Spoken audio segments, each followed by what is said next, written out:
Hi everyone, my name is Mrs. Barr, and today instead of doing Bible time with Mrs. Barr, we're going to do story time.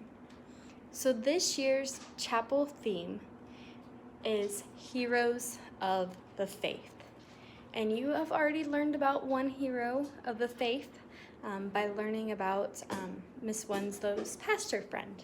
And today you're going to learn about another hero of the faith, somebody that is important to my life story, and somebody that is in Dan and I's, or Mr. Barr and I's family tree. And so that's what we're going to talk about today.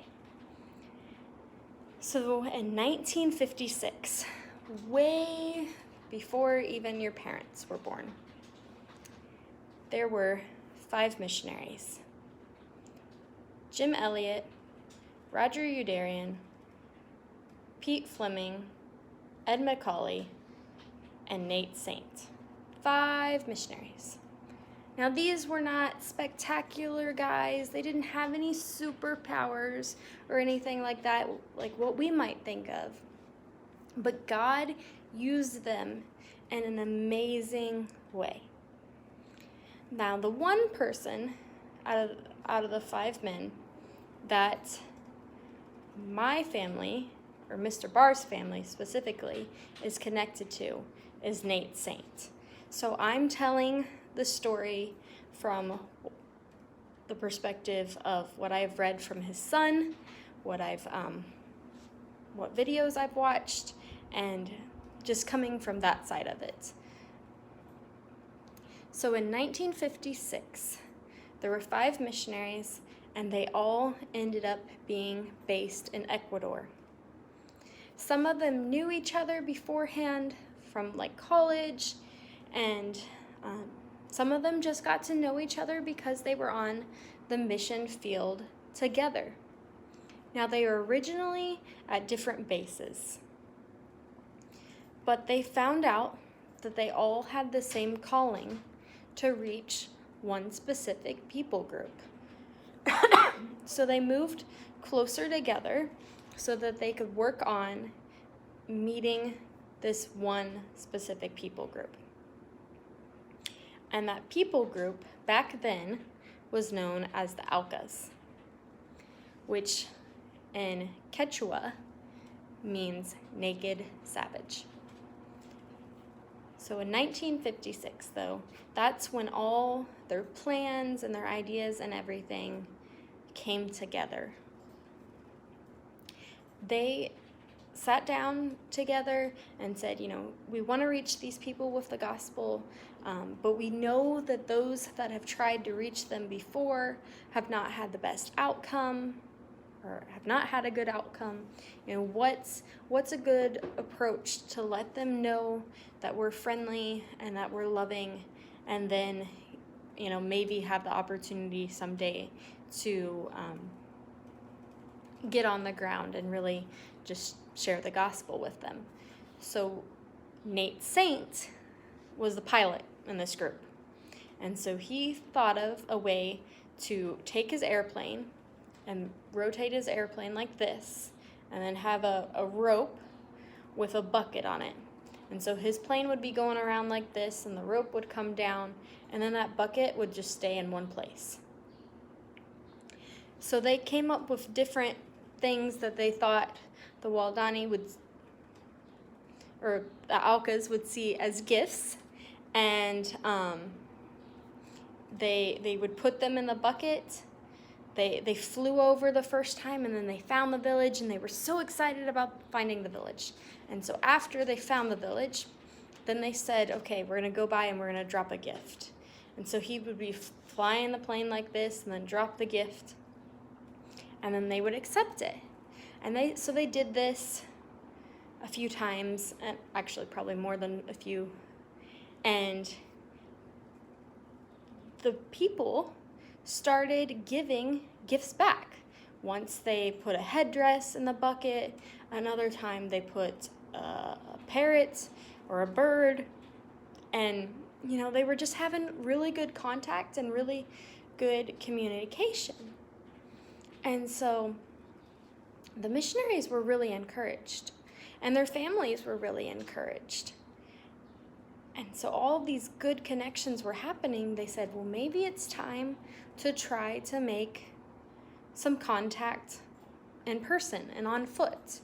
And so Nate flew his plane until he found a place that was big enough to land.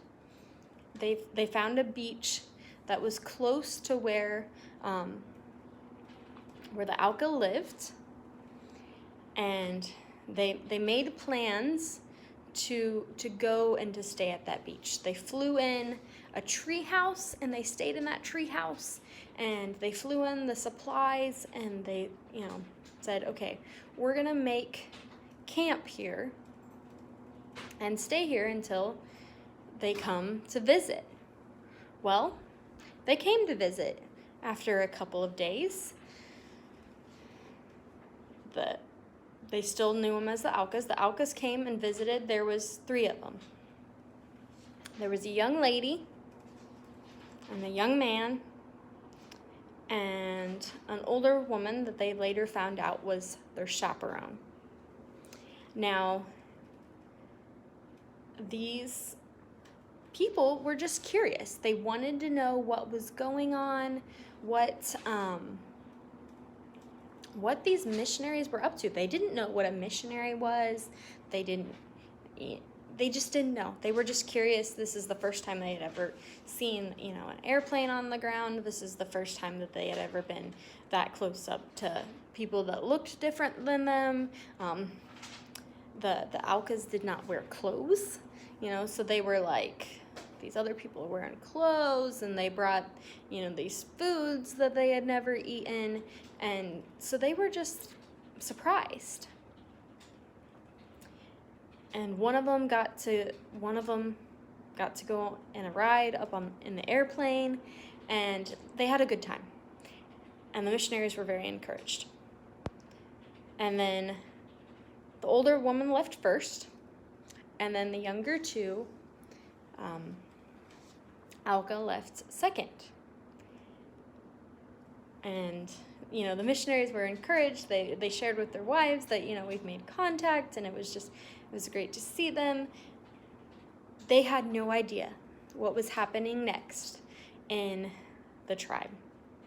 So there was some issues in the tribe, and it turns out that the 2 young people that had left were not supposed to leave. And so they were in trouble. Well, the young man didn't want to get in trouble. And so he said, it was because of the white man. It was because of the white man that I ran, and because I, did da-da-da. It was because of the white man. He blamed it on the missionaries. And so because he blamed that on the missionaries, that made the other people in the tribe upset. Not at the young man, but then they got mad at the missionaries.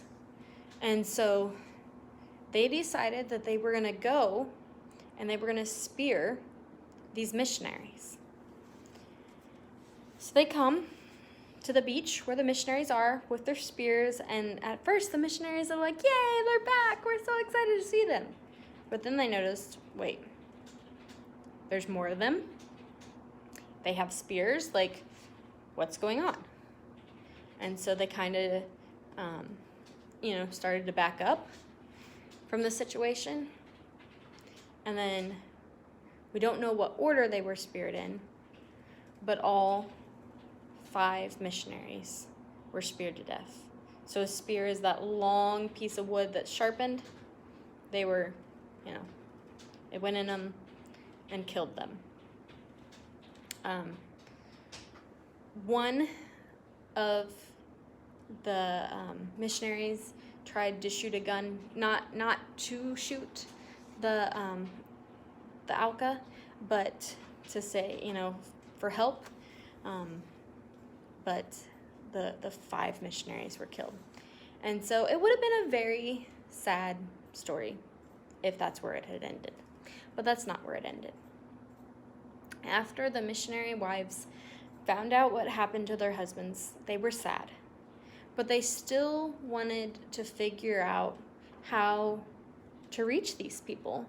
They were as invested as their husbands. They loved these people that they had never met, and they really wanted them to know about Jesus. So Nate Saint's sister, Rachel Saint, was with Wycliffe Bible Translators. She was a translator, and she was in the area. And so she came, and Elizabeth Elliot came, and they got to know a girl or a woman that had left the tribe years earlier. Come to find out, the tribe's name was not Auca. That was what other people had called them. They called themselves the Waodani, which means the people. And so they learned more about these people, and once this person that had escaped from the tribe, her name was Dayuma. Once she found out that her people had killed the missionaries' people, she realized how important it was for them to hear the gospel and to know Jesus just like she had gotten to know him. And so her, Elizabeth Elliot, which is Jim Elliot's wife, so Dayuma, Elizabeth Elliot, and Rachel Saint, and Elizabeth Elliot's daughter went into the tribe because they, found out, like, what's the worst? They might kill us like they killed our husbands, or because we're women, maybe they won't find us threatening. So they went into the tribe and shared Jesus with them and his love, and many people got to know Jesus and turned to him and accepted them as their Lord and Savior. And that's not where the story ends. Mr. Barr's second cousin, Steve Saint, which would be Nate Saint's son, was baptized by the man that killed his father. And he later went in and lived with the tribe that killed his father. And to this day, calls the person that killed his father grandfather and considers him family. And so it shows that God took a situation that could have been very dark, very just gloom and doom, and there could have been all this hate and discouragement. But God took a situation that could have been bad and said, you know what? I'm going to use it for my glory and my honor. And there's many people, not only within the tribe, but also there's many missionaries now because of this story. I grew up hearing this story. Mr. Barr grew up hearing this story. And it's part of the reason that we're here now teaching at Faith International Academy. So it's really important to see and to know that God is going to use whoever he wants, whoever he sees fit, for his purposes and his honor and glory. The Bible talks about asking, who will go for me? And we're supposed to answer, send me, Lord. And the Bible also talks about how the harvest is plentiful, but the workers are few. And these 5 missionaries knew that. And they answered the call. And their families answered the call. Your families have answered the call. So I just want you to know, and I want you to learn and grow as we continue to do chapels this year, that heroes of the faith aren't ones that wear capes and goggles and can fly and do all these dramatic, amazing things. but heroes of the faith are the ones that say, "Yes, Lord, send me." I hope that you have a great day, and I hope that it's full of many blessings. And let's end with prayer.